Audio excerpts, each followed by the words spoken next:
You are listening to the Become a Guitarist Today podcast with Adam Roach. And welcome to episode number 140 with my guest today, Stevie D, from the band called Buckcherry. So in today's podcast, we talk about his new album called Hellbound, which is a really, really good album.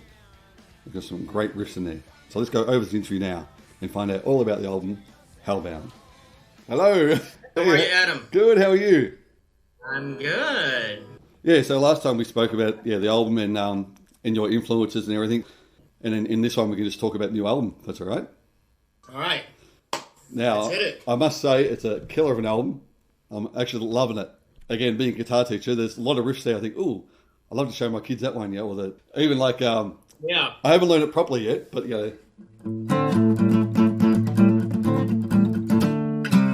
that's just a cool riff, Yeah.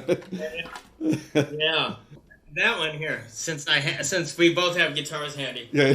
That one played in it's an A. Yeah. Instead of just playing I put my thumb over here, and Okay. I don't know why. It's just like that. Okay. Can you see that? Yeah. And then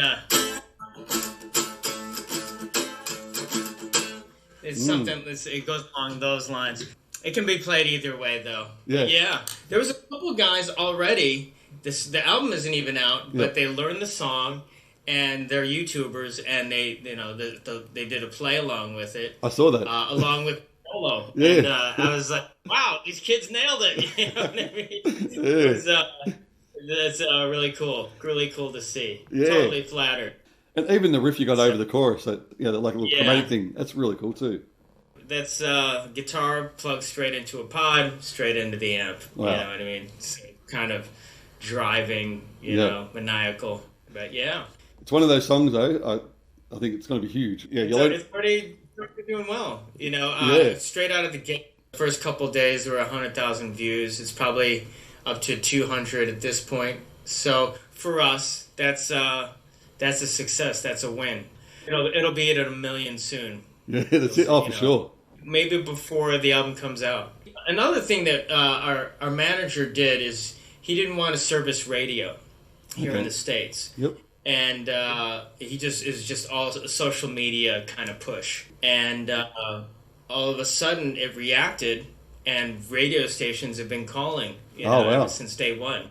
That's another victory for BC.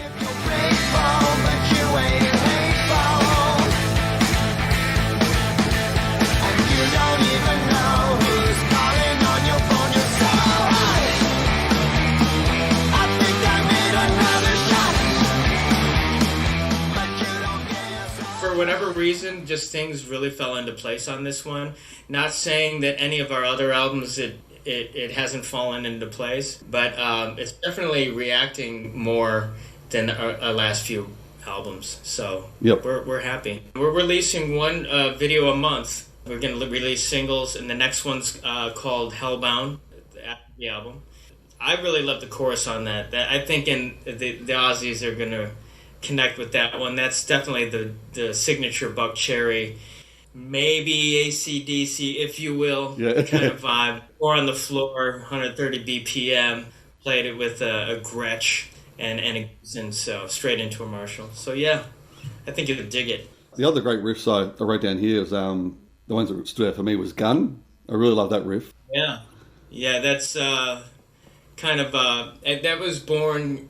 We were already working with Marty at that point, and we were sending files back and forth. I'd been listening to a lot of 70s Aerosmith, and I started that one with a harmonica, just here in this room, and kind of wrote around that, and just kind of it has that swagger guitar 70s. And I played that. That one's that's a Strat, believe it or not. I just remember a lot of photos having Strats for Aerosmith and so we kind of did that. Slide Billy's on slide on that one, Billy Rowe. So another one that came together pretty effortlessly. And the other one was Junk. That's a really cool riff as well. Yeah, that was a little bit angrier, Yeah. angrier, if that's even a word, angrier of a riff. Yeah, I mean that's also in my head, like an Aerosmithy kind of '70s guitar-driven, fueled rocker, Yep. you know, as opposed to The Way, which is more of a piano song. Yeah. There's other songs like No More Lies that is they're they're not rockers in the sense of like it's driving '70s guitar, but it's still like a Zeppelin, Jamaica kind of vibe, a little ska in there. Yeah. But so the album as a whole is a guitar album for sure. Yeah. I mean that's the signature thing about Buckcherry. It all starts with the guitar riff. So most of the album was it written with the guitar first and then the lyrics after? Yeah, I'd say the majority. But when we once we had all the riffs kind of in place, Josh and I had written about 20 songs, and then started writing with Marty Fredrickson in Nashville. Yep. Most of them will start with the guitar riff, or Josh will come in with a melody and say, "This is what I have. Can you write something around it?" And I'll put it on a click, and I'll just have him sing it, and then I'll just I'll go back and just start with different riffs. You know what I mean? Yeah. With Marty, a lot of it starts with the beat. If we already have kind of a basic idea, he's like, it all starts with the beat with him. So if it doesn't move you, does it make you want to kind of stand up and kind of groove to the song? Yeah. That's kind of where we start when we're writing with him, and especially in the album making process, not after the demoing process. Yeah. Once we have a foundation, then we kind of break it down, like what fits with it all starts with the beat, but then we layer how everything fits with that beat. Okay. So what's Marty's connection with Aerosmith? He was I can't remember the year. He's written tons of songs with those guys. He's Steven Tyler's right hand man. Okay. At one point in the studio, he's great friends with Joe. It's escaping me what the big hit was, but anyway, he had written it was a top 10 hit. Okay. And he's written several top 10 hits for them, as well as Carrie Underwood. She's a big country star here. Yep. Ozzy Osbourne. If you remember a movie called Almost Famous. Yeah. He did all that music, and he was the lead vocal track. Oh. So yeah. Fever Dog, his nickname is Fever Dog with us. But yeah, he did that. I mean, he's got a lot of more current. He's working with Daughtry and handfuls of other artists in rock. Wow, very talented guy. He's super talented, super musical, super intuitive. Not to mention handsome. But I saw in another interview that you wrote 5 songs in 5 days. Yeah, for that for this album, we were at the 20 song mark with Josh and I. We went to Nashville just to see what we could come up with. Yeah. And I thought we would go in a 5-day period and come up with one great song. And the first day we completed a song. I mean, demoing, we just got on a great rhythm. We could knock out a song a day. Yeah. Which I thought we'd get one song for that whole week. And we ended up completing 5 great songs, which all made the album. Well, no, we completed 6 and 5 made the album. Okay, well, that's pretty good. Yeah, it was great. Yeah. And not to mention, we did pre-production for the other 5 that ended up being on the album, too. Okay. Very productive week. Productive. Without talking, we can get a lot of work done. Josh and I we established a great songwriting language where intuitively we know what to do for the song when we're in the same room. Yeah. Or, he's at home and I'm at home and I'll be working in here editing or recording. Yeah. Same with Marty. You know, we just go in and we can get in the zone right away and get a lot done in just a few hours. Mm.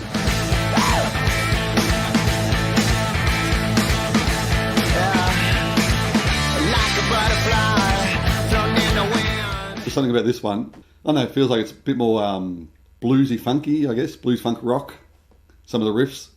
I mean, I think for us, when it was all rendered down, at the onset, we, instead of chasing a sound, like we wanted to be funky rock or guitar rock, we wanted to be active rocks, you know, like rock and roll. I think what we set out to do was just write great individual songs, no matter belonged in a certain group or not. When it got to Marty, what he did was he picked a handful, and we all started shaping all of these so they could be a cohesive, consistent album of 10 songs. Yeah. And it was all rock and roll. You know, it wasn't kind of like, well, this could be fit in the active rock genre here in the States or anything like that. It was a straight up rock and roll album, you know. Yeah. So that's getting. And the other thing I did notice too, did you record all the guitar parts, or did Billy play some as well on each track? Yeah, I recorded most of them, but Billy did. He's the newest member. Yeah. And we didn't have a lot of time booked in the studio, so for speed and convenience, I knocked out a lot of the parts. Billy, he does a lot of the slide. He does all the slide. He's a great rock and roller. He understands, like our styles really mesh well, like an Angus and a Malcolm. Yeah. You know what I mean? Yep. He's really got the Joe Perry thing down. Also, Marty and his son Evan play some guitar on it as well. Okay. But yeah, they're all fantastic guitar players. We're all different, and we all kind of fill in the gaps where the others wouldn't necessarily. I mean, that's another thing I noticed while listening to it, that there was a lot of two guitar parts, not just playing the same thing. Actually two different parts, which blend really well together. Yeah, there's instead of what we've done in the past is there'd be two guitars doing the same thing. It creates this pad or this power.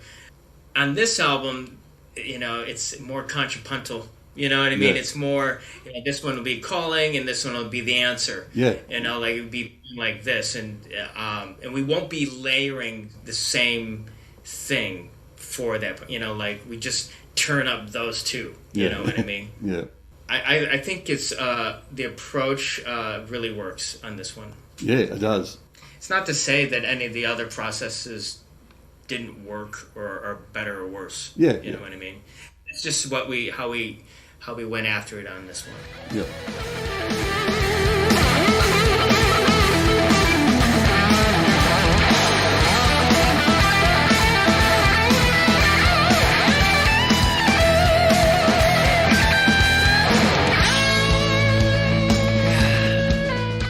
Yeah, one of those albums you want to crank up in the car. Yeah, I mean, it's a great driving album, you know what I mean? When you get in your car, get to the highway, turn it on. You can drive for the next 40 minutes. Yeah, exactly. It'll go by like that. Yeah. No, look forward to seeing you guys live, hopefully again, when it comes around. Yeah, we're hoping. I think they were talking about getting us out there by November, but we'll see. Hopefully, for everybody, for the whole world, the numbers will go down. We're going to do our part and get vaccinated, wear masks, whatever we need to do to get back out so we can all get on with our lives. Yeah. You know what I mean? And we want to work. Yeah. We love music, but we all need to start working again. So exactly. Thank you so much. No, thank you. It's been great. Thanks again. Thank you so much. No worries. All right. See you then. Peace. Bye-bye. All right. Bye. But you don't get your soul.